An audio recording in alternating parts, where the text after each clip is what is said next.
Assalamualaikum warahmatullahi wabarakatuh. Waalaikumsalam. Waalaikumsalam warahmatullahi wabarakatuh. Alhamdulillahirabbil alamin wassalatu wassalamu ala asyrofil anbiya'i wal mursalin wa ala alihi wa sahbihi ajmain amma ba'du. Disyukur kehadirat Allah, pada pagi hari ini kita dikasih kesehatan dan kesempatan untuk melanjutkan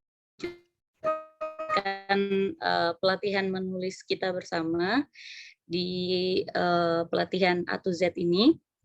Salat serta salam juga terlimpah curah kepada Baginda Agung Nabi Muhammad SAW. Semoga kita termasuk golongan-golongan yang selalu akan mendapatkan syafaat beliau. Amin. Di sini perkenalkan saya Inatul Mustautina untuk memandu pelatihan kita pada pagi hari ini dengan pemateri dari Mbak Mirna. Sebelum pelatihan dimulai, perkenankan saya untuk membacakan CV dari Mbak Mirna dari pemateri kita pada pagi hari ini.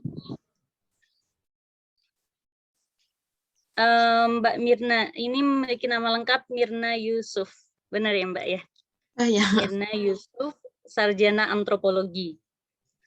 Sekarang beliau dari tahun 2019 sampai sekarang Mbak Mirna ini menjabat sebagai staf IA Scholar Foundation. Mbak Mirna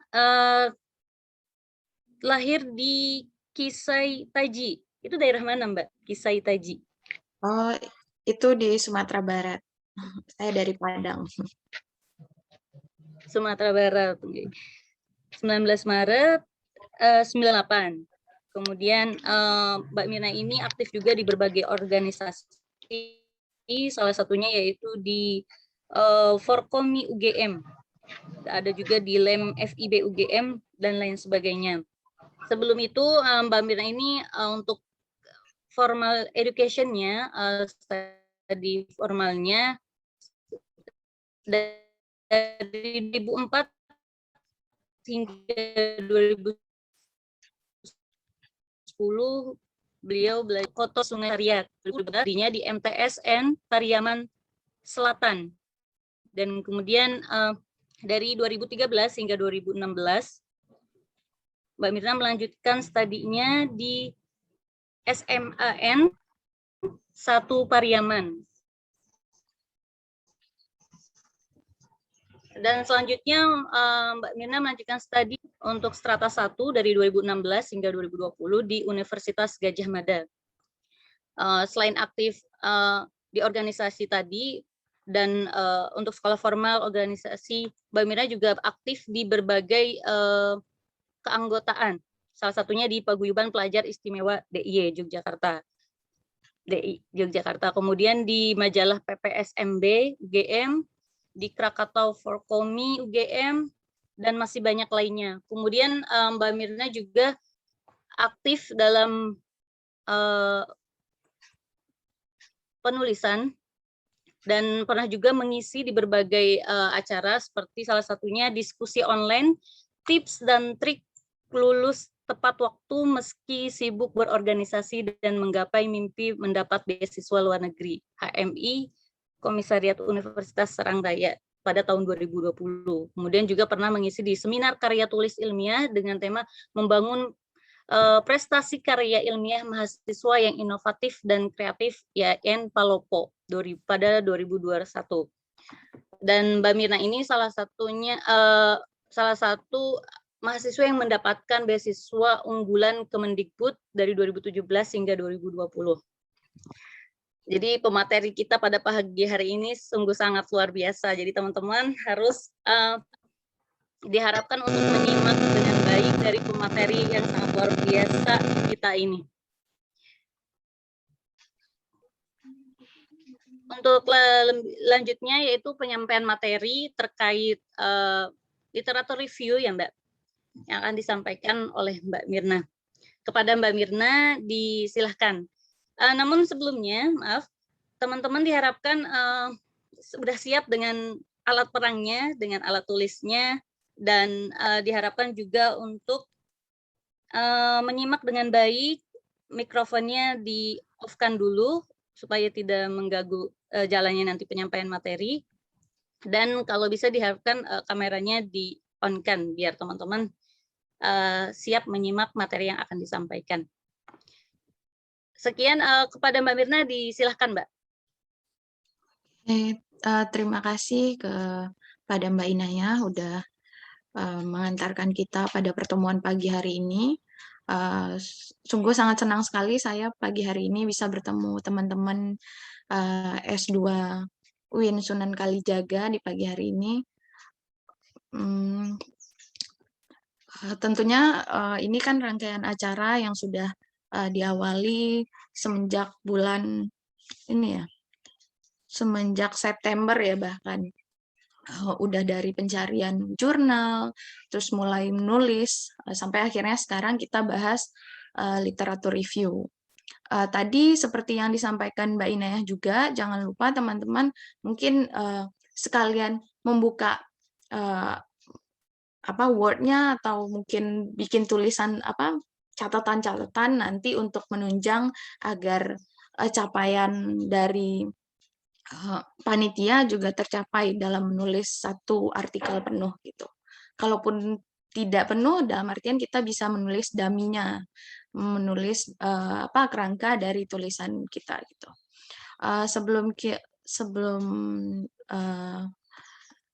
Karena kita sekarang membahas literatur review, saya izin untuk share screen.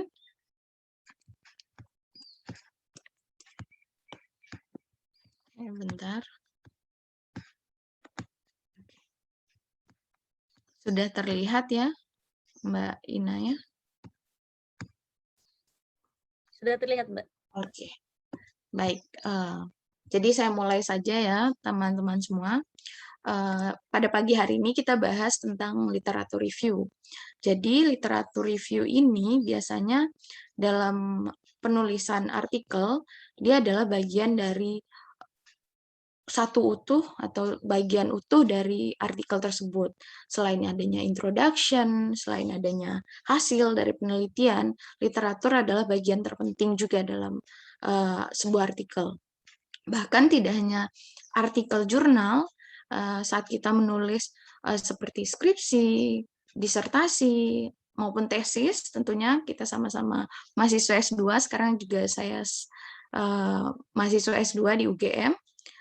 Jadi literatur ini penting untuk penunjang dalam penulisan karya tulis kita. Baik itu karya tulis untuk menempuh pendidikan, menyelesaikan pendidikan, maupun untuk capaian-capaian akademik lainnya. Nah, jadi di sini literatur review itu sebenarnya apa sih? Kita harus tahu dulu nih. Kita harus melihat dulu di mana posisi literatur review, apa itu pentingnya literatur review. Jadi literatur review ini memiliki 3 hal, di mana literatur ini adalah sebuah peta pengetahuan. Peta pengetahuan adalah di mana literatur review ingin memperlihatkan kita sejauh mana sih topik atau bahasan yang sedang kita teliti. Jadi dia memperlihatkan semua hal tentang apa yang kita bahas. Misalnya objek materialnya kita, objek formalnya kita membahas tentang Islamic education atau pembelajaran pendidikan agama Islam gitu misalnya. Nah, kita di sini harus, kalau kita memiliki satu tulisan, kita harus memaparkan, melihatkan pengetahuan tentang Islamic education. Kemudian, selain untuk peta pengetahuan, literatur review ini adalah gunanya untuk menghindari kita dari plagiasi. Jadi seringkali, ini juga dulu pengalaman saya waktu masih S1, masih belajar juga, seringkali kita mengklaim, ini adalah penelitian yang paling baru, ini adalah penelitian yang nggak pernah diteliti. Kita sering sekali mengklaim. Padahal, kadang klaim kita tersebut akhirnya menimbulkan plagiasi. Karena ternyata kita ada tulisan lain ditemukan persis sama dengan tulisan kita.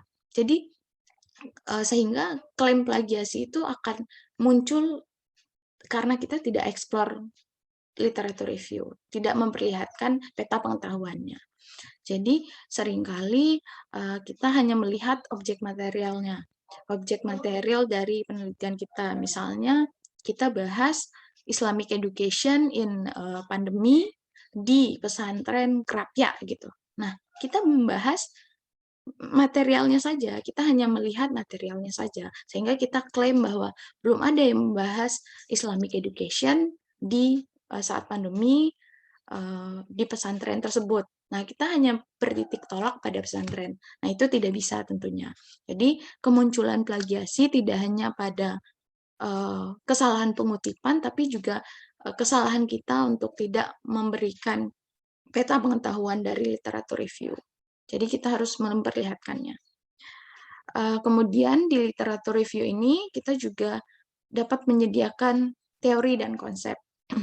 Jadi, dalam literatur biasanya dia terdiri pada konsep-konsep dan teori-teori yang nanti akan menjelaskan atau menjadi sebuah diskusi nantinya. Jadi literatur review selain dalam tulisan itu ya, dalam tulisan itu kita kita sangat membutuhkan namanya hasil atau result ya.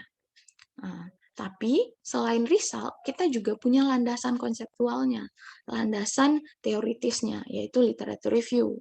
Jadi saat kita temukan di lapangan dari hasil atau di result tersebut, kita juga bisa melihat dari literatur review yang sudah ada, dari literatur-literatur yang sudah ada. Jadi dia sebagai sebuah teori dan konsep dalam satu artikel tersebut atau suatu tulisan tersebut. Kemudian apa sih pentingnya literatur itu dalam sebuah artikel? Jadi seperti yang sudah saya ulangi dari sebelumnya, bahwa literatur review ini adalah untuk melihatkan posisi kita, posisi tulisan kita. Jangan sampai kita klaim, kita terus-terusan bilang kalau ini belum pernah diteliti, ini belum pernah ada yang bahas. Padahal sebenarnya kita yang belum membaca, kita yang belum melihat, belum terjun dalam ke pencarian literatur. Nah, selain itu, literatur ini untuk bagi penulis untuk agar menunjukkan bahwa penulis sudah memahami dan mempelajari lingkup atau ranah yang akan ditulis.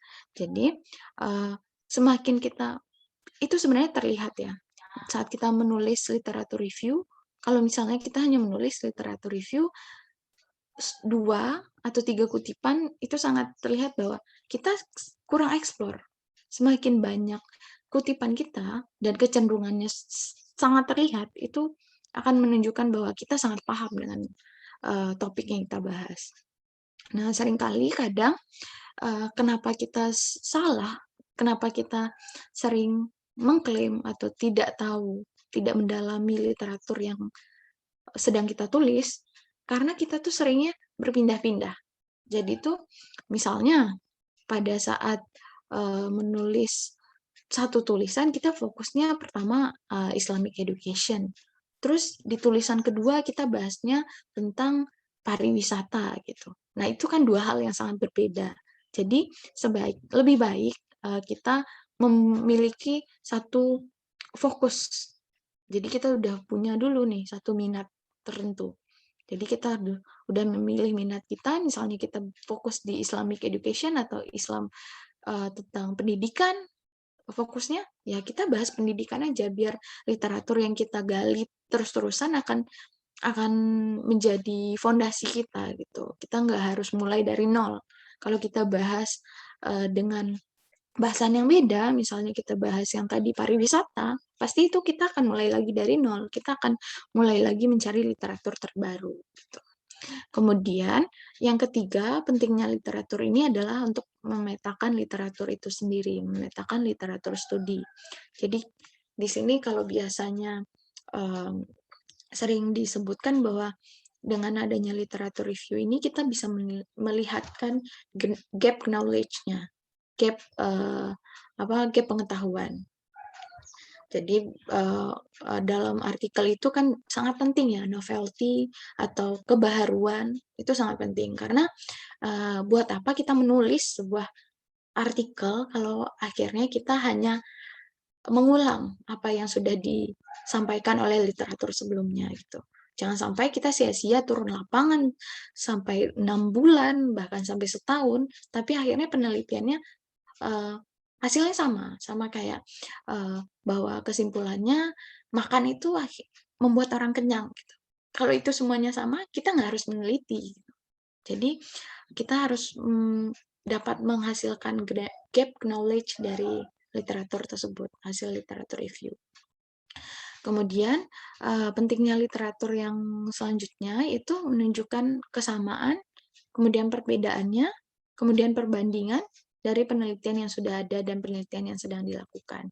Jadi kita bisa mengkategorikan bahwa misalnya kita membahas Islamic education, bahwa Islamic education itu ternyata memperlihatkan beberapa hal, memperlihatkan bahwa Islamic education sebagai fungsinya untuk memperkuat fondasi atau moral yang berkaitan dengan agama misalnya, atau Islamic education ini sebagai wawasan atau fondasi atas toleransi misalnya seperti itu. Jadi kita memperlihatkan selama ini literatur-literatur itu membicarakan kesamaannya apa aja. Kemudian kita lihat perbedaannya apa aja. Kemudian kita bisa memperbandingkan akhirnya. Kita bisa memperbandingkan bahwa penelitian tentang Islamic education yang ternyata memiliki perbedaan ini dan itu. Nah, kemudian disinilah letak kita. Mungkin selama ini Islamic education-nya hanya membahas moral Islam. Nah, di sini mungkin kita bahas mengenai bagaimana Islamic education sebagai fondasi atas sebuah toleransi misalnya, sebuah jadi dia lebih sifatnya eksternal. Kalau selama ini mungkin Islamic education dari pembacaan kita itu Islamic education hanya sebagai sebuah masukan secara internal, fondasi-fondasi internal. Tapi ini juga berefek pada sisi kemanusiaannya gitu, sosialnya gitu. Jadi bisa memperlihatkan itu. Kemudian literatur review ini juga sangat penting untuk mempersempit dan memperuncing persoalan yang sedang kita kaji. Jadi maksudnya di sini, misalnya kita membahas satu topik, jadi dengan kita melihat literatur atau mereview literatur, kita bisa lebih memperlihatkannya, lebih bisa menggambarkan secara detail apa literatur itu, apa yang telah dibahas. Jadi emang dari awal mungkin sudah dibahas juga di bagian introduction atau pemaparan di saat menuliskan judul mungkin ya di pertemuan pertama, pertemuan awal, bahwa kita harus benar-benar memahami dulu ini. Kita mau bahas apa, kita mau lihat dulu apa itu objek formalnya apa, kemudian objek materialnya apa, agar kita tahu gimana posisi dan di mana kita bisa mengeksplor literatur itu. Apakah literatur reviewnya membahas tentang yang seperti saya bilang tadi, saya contohkan misalnya Islamic Education in Pandemi pada pesantren rakyat gitu. Nah, mungkin kita bisa melihat literaturnya berarti tentang Islamic Education-nya. Nah, fokusnya di pandemi gitu. Jadi harus teman-teman harus ini dulu ya, maksudnya harus mematangkan dulu gitu judulnya. Kemudian selanjutnya, nah, pencarian literatur. Karena kita ingin mereview literatur, maka penting sekali untuk kita mencari atau mengetahui trik dan tips mencari literatur. Jadi ini seringkali terjadi kesalahan saat kita mencari literatur. Kadang sering sekali saat saya sharing tentang literatur review ini, banyak dari peserta itu mengeluhkan saya kesulitan untuk mencari topik yang sedang mereka bahas atau objek formal yang sedang mereka bahas. Seringkali akhirnya mereka merasa bahwa ini sudah cukup. Padahal itu karena kita tidak mengetahui keywordnya. Kita sering sekali salah menggunakan keyword yang ingin kita cari dalam pencarian literatur. Di sini tipsnya yaitu kita bisa mencari literatur tersebut, kita bisa mulai dari mempersempit topik pencarian. Jadi jangan sampai kita menulis itu terlalu besar gitu cakupannya, terlalu besar keywordnya atau kata kunci yang kita bahas. Kalau misalnya tadi ini agar kita satu pemahaman, saya ngasih contohnya tentang Islamic education yang tadi saja. Jadi kita bahas Islamic education, jangan sampai kita bahasnya education-nya gitu. Kan education tuh banyak ya, berarti kita langsung saja gitu, langsung saja kepada topik yang kecil itu, topik Islamic education. Nah, ini juga kadang kita juga salah paham kalau kita menggunakan istilah-istilah yang terlalu terlalu kecil juga, kadang sering sering tidak ketemu gitu. Nah, jadi emang harus pintar-pintar nyari keywordnya, harus pintar-pintar memutuskan keyword apa yang kita cari. Dan mempersempit ini juga tidak hanya pada tulisan literatur review, tapi dari keseluruhan. Jadi jangan sampai misalnya di introduction kita bahas misalnya bahas tentang kekerasan multi etnis gitu misalnya, atau kekerasan antar etnis misalnya. Jangan sampai di awal itu kita bahas Indonesia terdiri dari sekian pulau, suku, bangsa gitu-gitu. Itu nggak perlu gitu. Jadi kita langsung aja ke topiknya, langsung aja ke pembahasannya, ke objek yang kita bahas. Nggak usah kita sering panjang lebar, akhirnya kemana-mana, akhirnya nggak fokus. Sama juga kita menulis bagian lainnya, nggak introduction doang gitu ya. Kita bahas literatur juga seperti itu, bahas di result method juga seperti itu. Kemudian sumber pencarian. Jadi ini sangat penting juga bahwa pencarian ini kita harus mengetahui ya. Kalau untuk Scopus ya, ini kita berbicara soal jurnal. Jadi banyak sekali jurnal internasional, khususnya Scopus itu, dia sangat teliti untuk pencarian atau sumber-sumber yang kita pakai. Kalau sampai sumber yang kita pakai ini tidak online, seringkali itu dikembalikan artikelnya. Karena kenapa? Kredibilitas sebuah artikel itu bisa dilihat dari literatur yang kita pakai. Jadi saat kita dilihat referensi tersebut, kalau sampai tidak ditemukan secara online, itu akan dipertanyakan. Seringkali akan dipertanyakan. Maka dari itu, ini kita harus menunjangnya ya, dengan engine-engine yang tentu sudah sangat banyak membantu, ya mungkin yang paling familiar itu Google Scholar. Google Scholar yang bisa itu semua kita temukan secara online gitu. Selain itu bahkan tidak hanya sumber sebenarnya, pengutipan juga sangat dipertimbangkan. Pengutipan online. Kalau kami itu saya di tempat kerja di IA Scholar, kami biasanya menggunakan aplikasi Mendeley biasanya. Itu ada kalau di MacBook itu biasanya ada Zotero juga ya.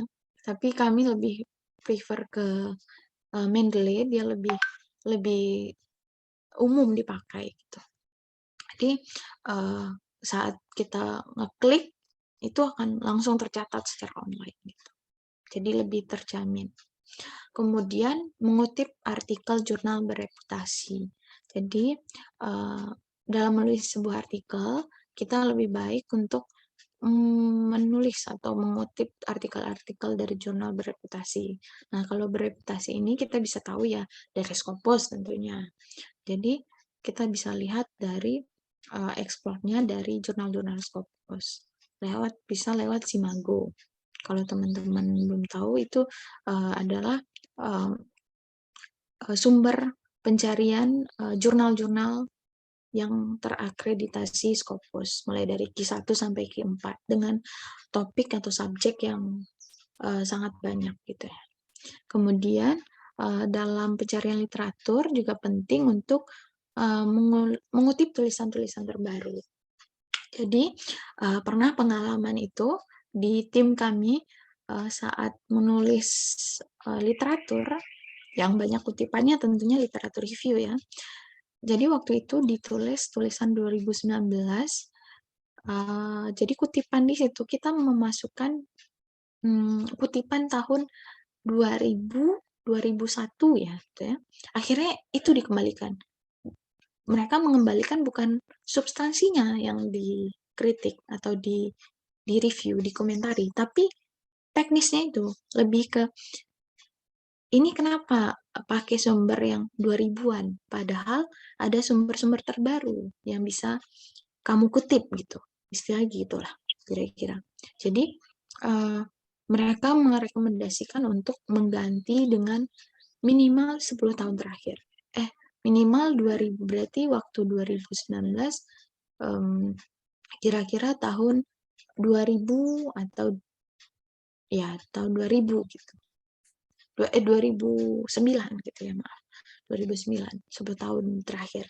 Jadi lebih baik teman-teman nanti juga menulis dari kutipan-kutipan terbaru. Nah, pertanyaan selanjutnya, lalu apakah kutipan-kutipan tahun 90-an, 98 bahkan itu tidak bisa kita pakai? Jawabannya tentu tidak. Maksudnya tentu kita masih bisa memakai kutipan-kutipan di tahun-tahun terdahulu. Tapi dengan syarat kutipan-kutipan tahun terdahulu itu adalah kutipan-kutipan yang tidak tergantikan. Dia konseptual yang tidak tergantikan. Misalnya Weber tentang tentang Islam itu tentang konsep Weber misalnya. Kita nggak bisa menggantikannya mungkin dengan konsep yang terbaru. Jadi kita tak memakai itu. Tapi kalau untuk jurnal ya, ini kita berbicara jurnal, mereka biasanya hanya mempersilahkan kita untuk 20% saja dari jumlah literatur yang kita pakai untuk literatur-literatur yang terdahulu itu. Yang tahun-tahunnya sudah tahun ke belakang. Tahun-tahun 90-an gitu. Kemudian, nah di sini saya tadi seperti yang saya bilang bahwa penting untuk kita melihat engine-engine yang menunjang kita dalam penulisan, engine-engine yang kita bisa manfaatkan tentunya. Ini teman-teman bisa yang mungkin belum tahu bisa dicermati di sini. Oke, saya ini kan dulu, ini yang paling atas yang kuning, yang orange yang paling atas ini Simago yang tadi sudah saya sebutkan, di mana kalau biasanya teman-teman yang tidak punya akses Scopus, saya kurang tahu ya kalau UIN Suka itu ada akses Scopus atau tidak.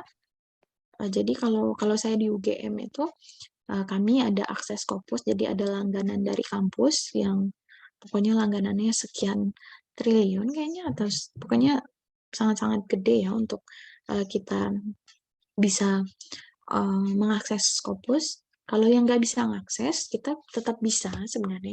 Kita harus kreatif tentunya ya. Di sini ada Simago, di sini yang paling atas, Simago JR ini adalah kumpulan jurnal. Jadi di sini dia juga bilang Simago Journal and Country Rank itu, di mana dia memperlihatkan jurnal-jurnal Scopus yang bahkan lengkap dengan key-nya SJR-nya berapa gitu. Saya kalau untuk dosen itu sangat penting karena mereka butuh untuk proses syarat-syarat yang dibutuhkan dosen itu penting untuk melihat SJR, key, kemudian kayak tingkatan-tingkatan Scopus tersebut. Tapi kalau kita mungkin mahasiswa masih tataran explore dulu ya, explore literaturnya lewat Simago. Kemudian di bawah Simago itu ada Gstore. Kalau Gstore ini kan engine pencarian juga sebenarnya ya, engine yang hanya kita bisa pakai menggunakan bahasa Inggris tentunya. Jadi kalau misalnya teman-teman memasukkan pakai bahasa Indonesia, tentu dia tidak akan ketemu. Jadi gunakanlah keyword-keyword bahasa Inggris. Jadi misalnya tadi Islamic Education, ya masukkan Islamic Education, jangan pendidikan Islam gitu. Kemudian DOAJ di bawahnya. DOAJ ini ada dua versi yang bisa kita lihat di sini, jurnal atau artikel. Nah, biasanya mungkin kita belum terlalu paham jurnal, kita bisa lihat dari artikelnya saja dulu. Kita lihat dari keyword yang kita punya. Kemudian ada di sini paling atas juga Google Cendekia atau Google Scholar. Ini mungkin yang sangat-sangat familiar yang kita gunakan. Dan di sini juga bisa menggunakan bahasa Inggris dan bahasa Indonesia tentunya. Jadi buat teman-teman yang mungkin ingin mencari dengan keyword bahasa Indonesia bisa menggunakan Google Scholar ini gitu, Google Cendekia. Kemudian ScienDirect ini juga menggunakan bahasa Inggris. Sebenarnya prinsipnya sama, sebenarnya ini semua prinsipnya sama untuk mencari literatur dengan menggunakan keyword tentunya. Jadi hanya menggunakan bahasa Inggris ya. Jadi kalau misalnya teman-teman memasukkan keyword menggunakan bahasa Indonesia, tentu tidak akan ketemu. Kemudian yang di bawah ini ada LibGen, Library Genesis. Kalau LibGen ini khusus untuk e-book ya. Misalnya teman-teman butuh buku, ini untuk kedalaman literatur ya, kita harus explore mungkin membutuhkan buku, kita bisa menggunakan Library Genesis ini, e-book misalnya mau bahas Islamic Studies misalnya, atau fikih gitu misalnya ya, atau hadis posisi hadis dan Islam misalnya gitu. Kita bisa explore di situ. Atau kita udah punya satu buku yang kita ingin baca gitu, kita bisa masukkan di situ judulnya. Nah, di sini saya ingin tekankan. Jadi kalau misalnya teman-teman mungkin kalau untuk tesis atau dulu skripsi, kemudian mungkin nanti mau tulis disertasi, kita masih oke lah ya menggunakan kutipan-kutipan atau artikel-artikel berbahasa Indonesia. Tapi kalau saran saya untuk artikel, jika teman-teman mau menulis di jurnal internasional berindeks Scopus misalnya, mungkin di Q4, saran saya gunakanlah explore literatur menggunakan bahasa Inggris. Kenapa? Karena ini kita tidak bisa menolak ya, karena penggunaan bahasa Inggris adalah penggunaan yang sangat umum. Jadi banyak literatur atau jurnal tersebut menggunakan bahasa Inggris gitu. Jadi explore saat kita membahas Islamic Education, contohnya mereka akan lebih banyak menghasilkan literaturnya daripada kita menggunakan keyword menggunakan bahasa Indonesia. Jadi bahasa Inggris menjadi satu tumpuan untuk kita dalam penulisan ini. Kemudian di sini tentunya tidak lengkap jika kita mau menulis literatur kita tidak paham atau kita tidak tahu bentuk atau contohnya ya. Jadi dalam penulisan literatur itu, ini di sini saya ambil dalam satu artikel. Ini dia bahasnya domestic violence atau kekerasan dalam rumah tangga ya. Jadi ini contoh literatur dalam sebuah artikel. Sebenarnya penulisan literatur ini tentunya juga sangat beragam. Tidak hanya satu atau baku pada satu bentuk ya. Dalam penulisan artikel ini atau literatur review ini seringkali kalau misalnya mau menulis ke jurnal ya seringkali kita harus harus berpaku ke jurnalnya gitu, harus manut ya harus manut ke jurnalnya. Ada jurnal yang ketentuan literaturnya seperti ini, seperti itu. Ada yang bahkan tidak memasukkan secara eksplisit ada literaturnya gitu. Mereka hanya pokoknya tidak ada tulisan theoretical domestic violence gitu misalnya seperti contoh ini, atau literatur review gitu. Jadi kalau di contoh ini dia memasukkan literatur review di sini ada bagian 2, berarti ini bagian 2. Setelah introduction tentunya pasti literatur review. Jadi ini bagian 2. Dari judul di sini diperlihatkan bahwa dia membahas theoretical perspective on domestic violence perpetration. Jadi di sini dia membahas teorinya, tadi teori dan perspektif yang dilihat dari literatur tentang domestic violence. Nah, di awal kalimat di sini di paragraf pertama, nggak bisa diklik nanti ya. Oke, di awal paragraf ini dia memperlihatkan bahwa banyak dari eksplor dia tentang literatur domestic violence ini, dia bisa mengkategorikan resume gitu ya, summaries as a feminist, intergeneration transmission, atau psikologikal gitu. Jadi dia bisa mengkategorikan. Jadi klaim kategori itu berdasarkan literatur yang dilihat atau dieksplor gitu. Jadi ini sangat umum dalam penulisan literatur yang bisa saya eksplor juga. Dia biasanya menuliskannya berupa bahwa literatur selama ini membahas ini loh. Literatur selama ini membahas domestic violence ini seperti itu loh gitu. Jadi dia melihat perspektifnya, biasanya seperti itu. Kemudian di sini saya juga ada contoh yang kedua. Jadi di contoh kedua ini, kalau di sini dia menyebutkannya ini sesuai jurnal tentunya. Kalau yang tadi kita lihat dia menyebutkannya dengan theoretical perspective. Kalau di sini dia menyebutkannya menggunakan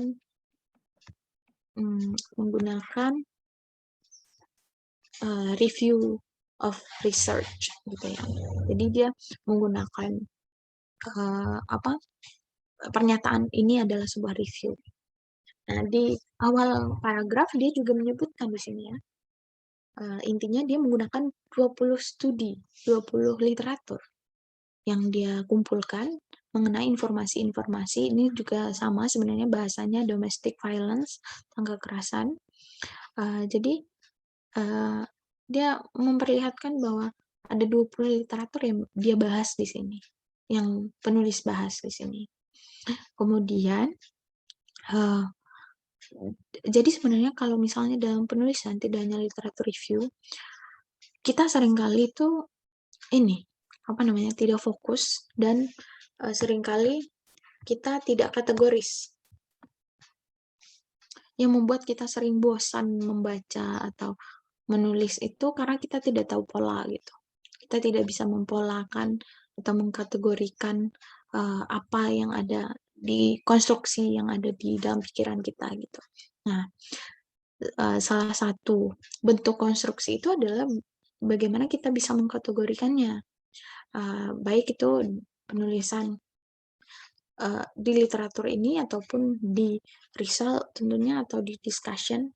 Jadi kita bisa mengkategorikannya di sini. Dia di dalam artikel ini dia kan membahas review of research ya. Tapi di sini dia juga mengkategorikannya jadi 3 bentuk. Jadi dia melihat perspektif itu dari 3 bentuk ini.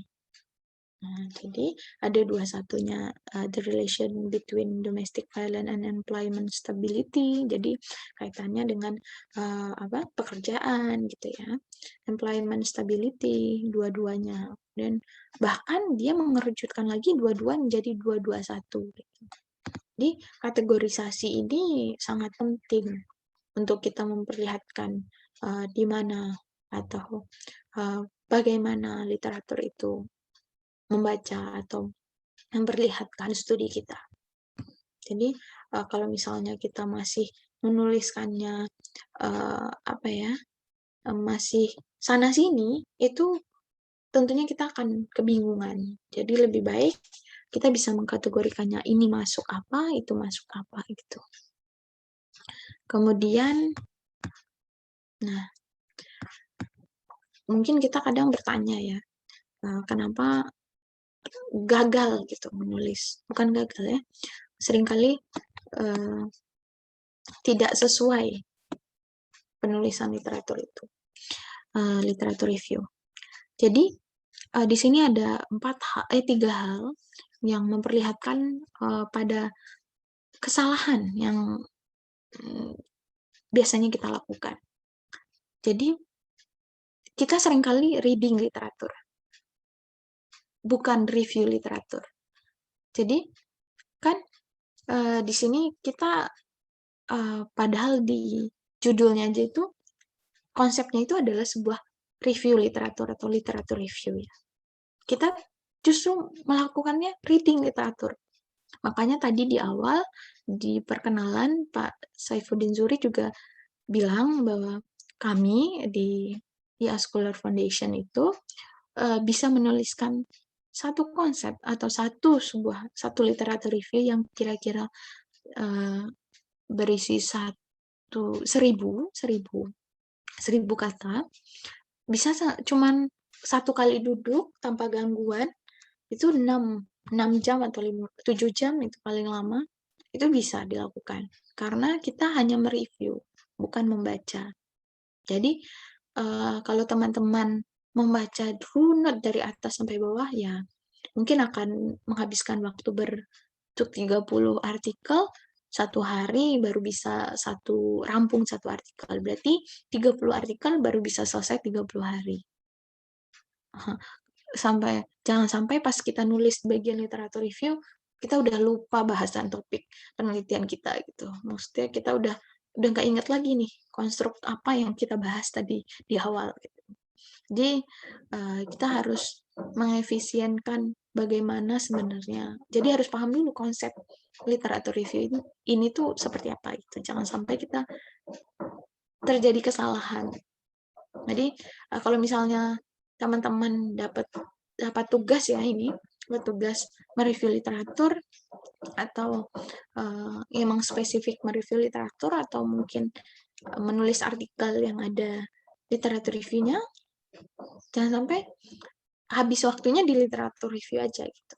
Jadi harus efisien dari awal, harus bisa memanfaatkan itu semua.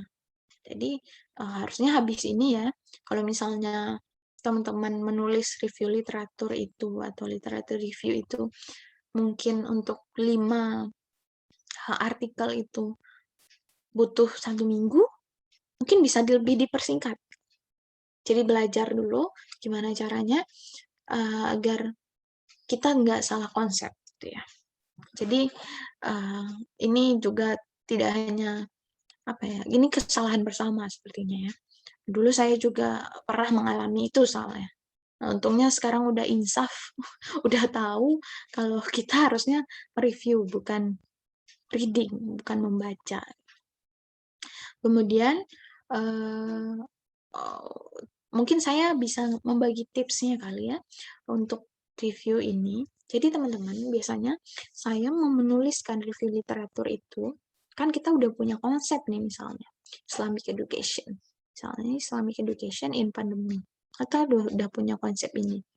Kalau misalnya mau ada satu artikel, atau misalnya kita masih explore di Google Scholar ya, Islamic Education in Pandemic di Google Scholar, terus ada banyak nih, bahkan beribu-ribu tulisan yang membahas itu misalnya. Nah, di sini kita bisa langsung, saya ada 5 tips, 5 langkah sebenarnya. Kita bisa langsung dulu, pertama itu lihat judulnya. Jadi teman-teman nggak usah repot download semuanya atau klik satu-satu, tapi lihat dulu judulnya. Kalau judulnya ini sesuai, kan kita bisa lihat nih gambaran. Kalau judulnya ini sesuai, kita bisa lanjutkan atau enggak berhenti gitu. Kalau misalnya sesuai, kita lanjutkan. Kalau misalnya enggak sesuai, berhenti. Oke. Misalnya judulnya udah sesuai. Kita tulis nih catatan bahwa tulisan ini, kita tulis catatan dulu, catatan kecil.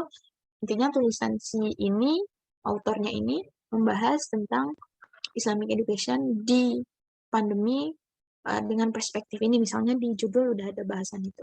Kemudian yang kedua, yang teman-teman bisa lihat itu dari abstrak.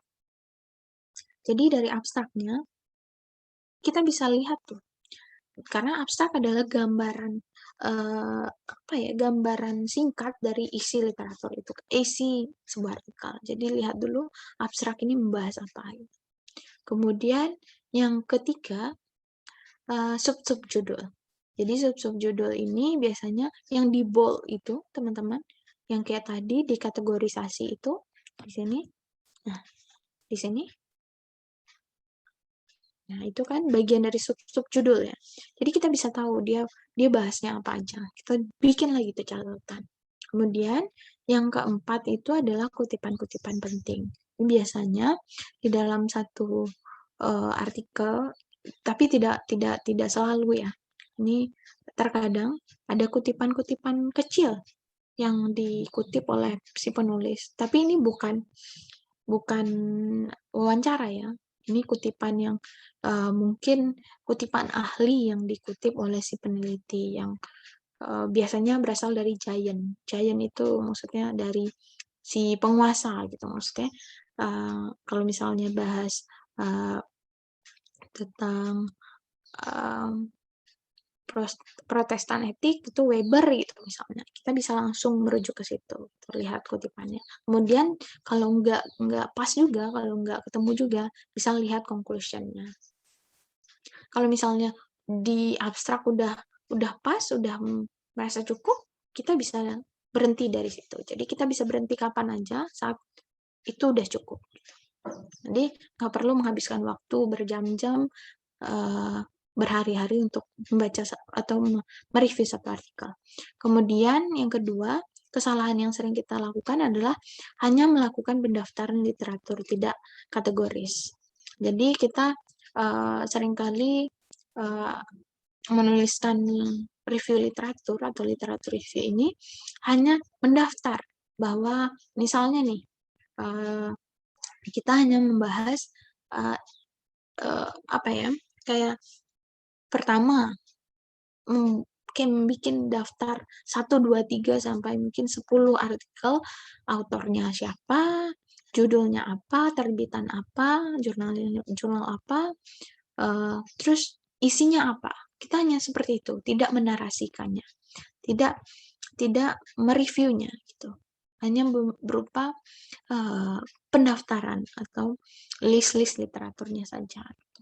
Harusnya kita harus memasukkannya dalam sebuah narasi tertulis dengan kategori-kategori yang kita bisa lihat dari explore tersebut.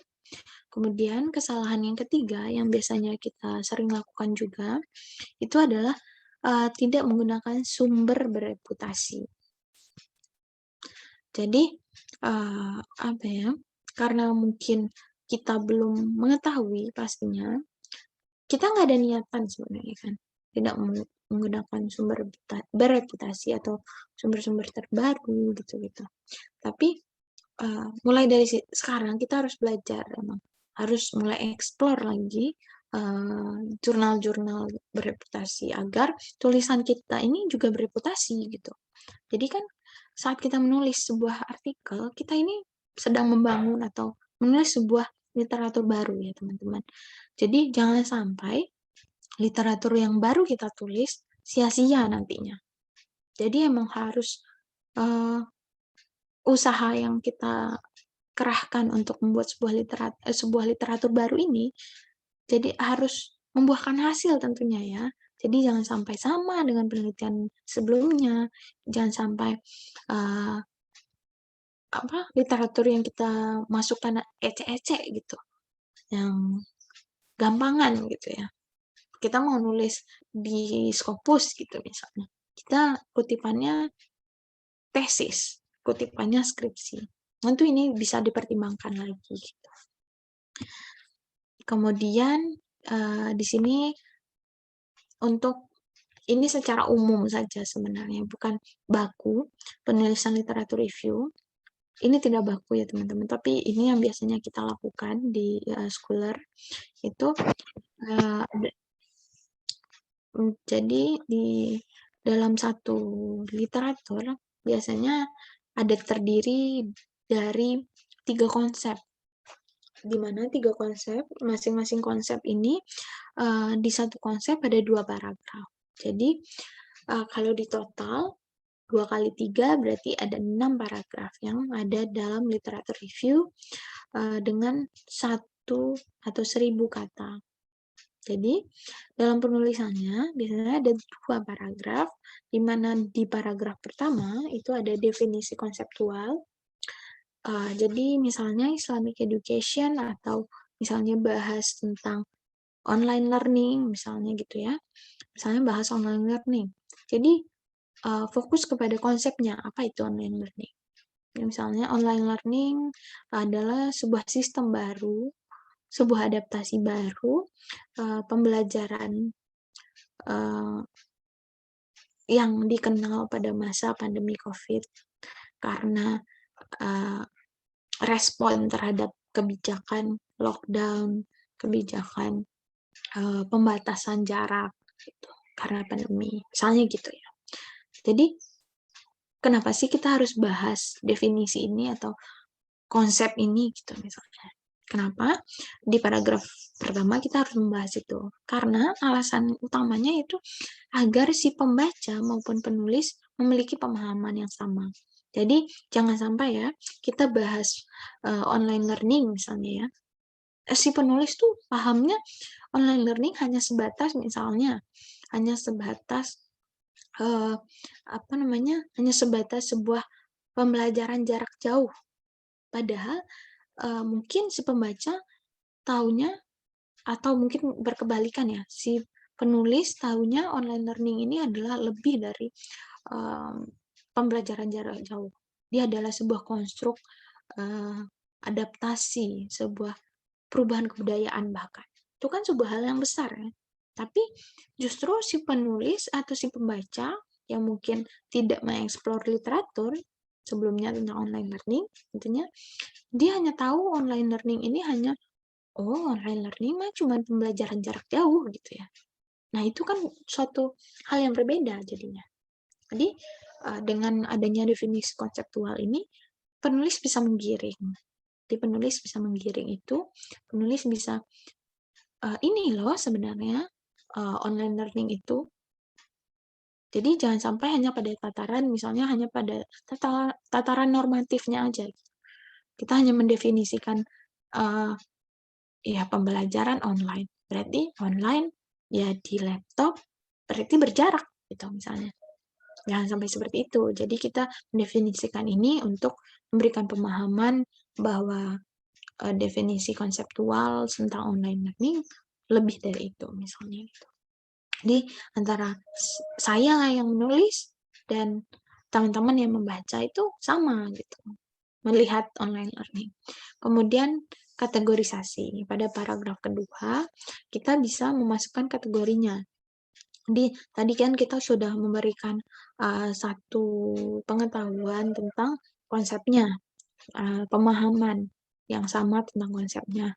Kemudian pada paragraf kedua, kita bisa memasukkannya berbentuk pada kategori.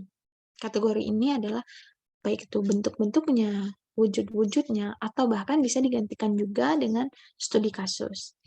Bentuk-bentuk di sini mungkin kita bisa melihat bentuknya berdasarkan mungkin fungsi atau emang wujudnya saja, wujudnya misalnya bahas pandemi, wujud pandemi ini sebagai sebuah, mungkin kita melihat pandemi di dalam literatur itu sebagai sebuah ancaman, pandemi sebagai sebuah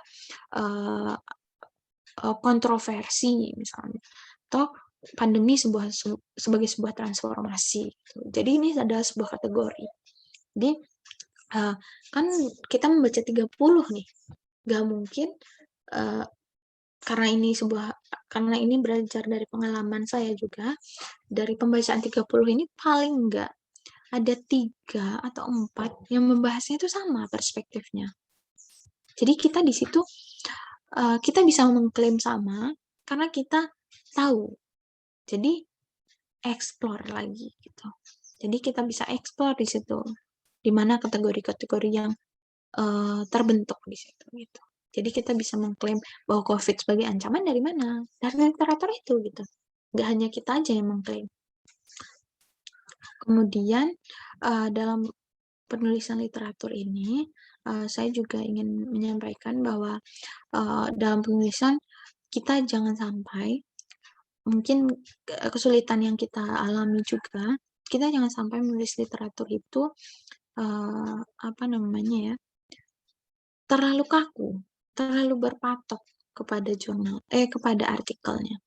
Maksudnya, padahal tadi di awal saya bilang kita harus mengeksplor ya. Ini malah nggak boleh berpaku kepada artikelnya, bukan seperti itu ya maksudnya. Jadi maksudnya kita jangan sampai didikte. Jadi jangan sampai kita hanya menuliskannya saja gitu. Jadi maksud literatur review di sini kita mengulang kembali, menulis kembali ya. Jadi tidak hanya didikte bahwa ini adalah ini, tapi kita kan melakukan penelaahan, melakukan review, melakukan analisis dari sebuah tulisan tersebut. Jadi kita bisa melihat eksplornya di situ tanpa manut aja gitu. Jadi jangan sampai manut aja. Seringkali kita menulis itu ya, kebanyakan menurut. Jadi sudah nih di awal, menurut Ani, Islamic education adalah ini. Menurut, itu udah titik ya. Terus lanjut lagi. Menurut Budi, Islamic education adalah itu. Terus yang ketiga, itu udah titik lagi. Menurut Ari, Islamic education adalah itu. Jadi jangan sampai kita didikte dengan adanya menurut. Jadi jangan menurut aja gitu. Kita harus explore dan berani menuliskannya dengan kategori yang sudah bisa kita kategorikan. Jadi pentingnya untuk mencatat. Dulu pas awal belajar saya juga melakukan pencatatan, maksudnya waktu membaca itu saya catat dulu. Ini judulnya apa?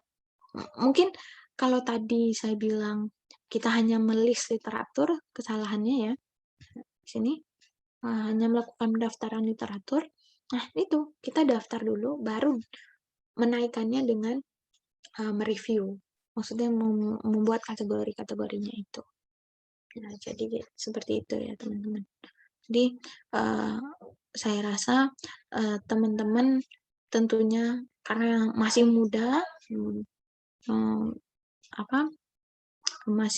harusnya masih punya semangat yang tinggi sebagai mahasiswa S2, harus rajin gitu ya, rajin untuk mengeksplor pemahaman, mengeksplor pengetahuan mengenai apa yang kita bahas. Jadi kalau misalnya teman-teman ini udah ada topik penelitiannya, maksudnya udah ada minatnya terhadap satu topik, ya itu aja gitu. Itu aja yang dicari tiap hari, yang dieksplor tiap hari. Di Google Scholar, di Google di Gstore gitu-gitu. Jadi teman-teman bisa langsung lihat di situ. Oke, saya rasa untuk pemaparannya itu saja. Udah sangat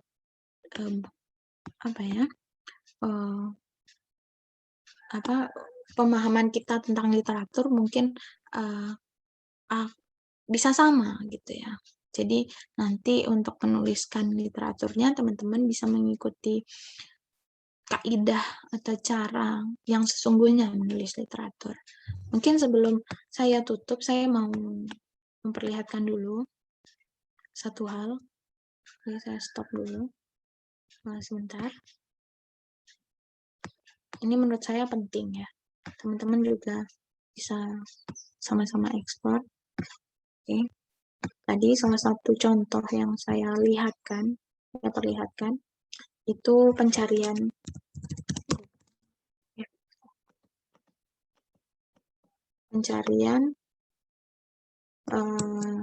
jurnal. Teman-teman juga bisa melakukannya. Kalau misalnya ini lagi buka laptop, coba dibuka Google, kemudian lari ke Simago JR, sudah ya. Karena praktek itu penting, jadi teman-teman coba diketik juga di laptopnya. Ini yang paling atas, ini saya buka. Nih ya, seperti tampilan tadi, pada PPT saya yang warna kuning, ini orange ya, warna orange. Jadi di sini, ini ada jurnal ranking. Nah, di sini teman-teman. Jadi di sini, Simago ini, kalau misalnya kita nggak punya akses Scopus, jadi di Simago ini kita bisa explore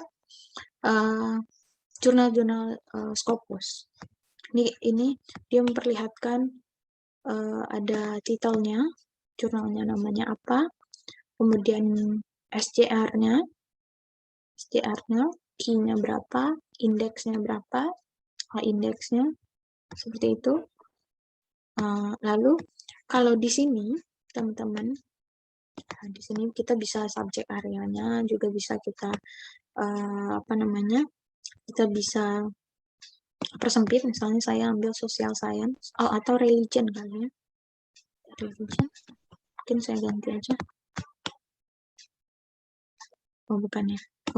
Kita subjeknya tetap ke sebentar, social science, terus subjek kategorinya baru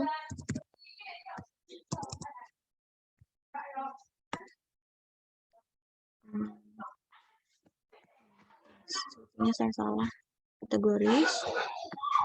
Oke, kita udah di yang pertama, tampilan pertama sini.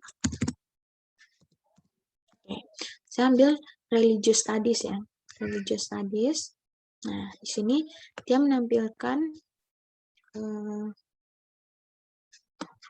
nih ada 530 jurnal di sini teman-teman. Nah, membahas yang jurnalnya tentang Islamic atau religious studies. Salah satu jurnal yang sering dibicarakan juga itu religion.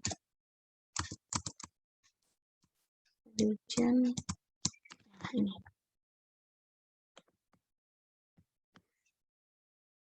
Nih, kalau teman-teman punya minat religion dengan subjek areanya art and humanities itu, di sini teman-teman bisa explore semua. Dia ini terlihat ya, Q1 dari 2012 sampai 2020. Jadi kalau misalnya teman-teman ada target untuk menulis, ini Q1-nya SJR-nya sekian, 0,26. Kalau teman-teman dari sekarang udah niat menulis artikel buat nanti menyelesaikan studi, teman-teman mulai dari sekarang harus explore di sini, di SJR ini, Simago JR ini. Jadi teman-teman harus explore dari sekarang mau ke jurnal apa, biar teman-teman nggak salah gitu, maksudnya nggak salah, jangan sampai udah menulis panjang lebar ternyata template-nya tidak sama. Jadi lebih baik menyesuaikan dari awal. Jadi kalau misalnya dia menggunakan istilah yang tadi review research atau theoretical research, misalnya theoretical perspektif gitu. Jadi teman-teman udah ngikutin dari awal gimana polanya. Atau mungkin dia nggak punya literatur, dia masukin literatur itu di introduction, itu juga ada gitu. Jadi mulai dari sekarang harus mulai disiapkan gitu. Harus mulai dicari. Bahkan mungkin kalau misalnya punya minat studi tertentu, eksplornya di situ aja gitu. Eksplornya di situ aja. Terus tipsnya juga dari saya, kalau misalnya teman-teman ada minat untuk menuliskan